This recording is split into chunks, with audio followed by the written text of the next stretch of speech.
Let's take a look inside one of the Google Classrooms. Your new class, and anytime you open your Google Classroom, will default to the Stream page. Now, looking at the page itself, there's a couple of things going on here, but essentially, navigation is broken down into the three areas: the Stream page, your page of classwork and assignments, etc., and then a page with teachers and students. We're going to cover all of these in just a moment. There's also a settings page, which is important to note. But first, we're going to start today with how to change your theme. When you look at your page, Google kind of drops in a banner and tries to match the title of your class. If it's a science page, it may have selected something science related. But if you want to change this, come down to the lower right corner of this banner and select theme. And here you can change through a gallery of photos as well as patterns you have, and you can add that. This would need to be done for each class.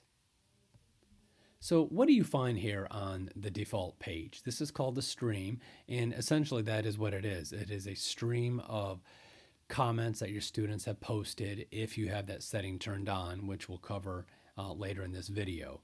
It also will review any assignments you may have posted for your students here. The classwork page is the primary page where all of the work will be posted and seen. This is where you can create assignments, upload material, or even ask the class a question. And all of these things will be covered in more detail in a subsequent video. The people page is where you can invite other teachers and students to your class. You may have a collab teacher you want, and those teachers would have as equal rights as you in this classroom, post, change, edit, etc., but they cannot delete your Google class. It's also the place where you can invite students here if they were not given a code or if they missed the code to join the class. Now, it is important to note that there are some options here for your students. If you select the student names, just a little checkbox here, you have an actions button here.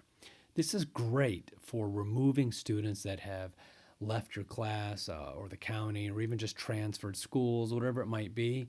You can come up here and actually remove that student. You may also email your class or individual students here.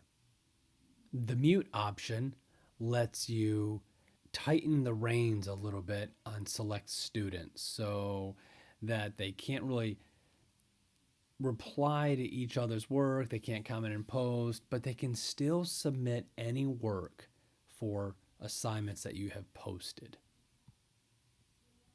And that breaks down basically the three navigation areas of a Google class.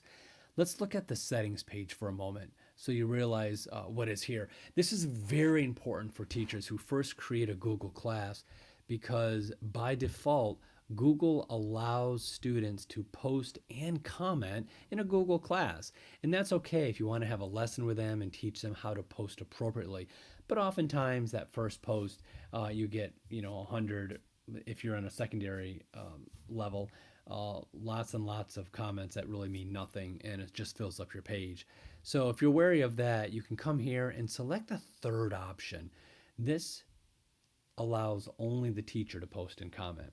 Now, if you want students to comment just to your post, then the second option is perfect for that. But again, whether it's the first or second option, have a discussion with the students so they know what is appropriate. And the last feature I want to cover in this video is the Guardian Summaries.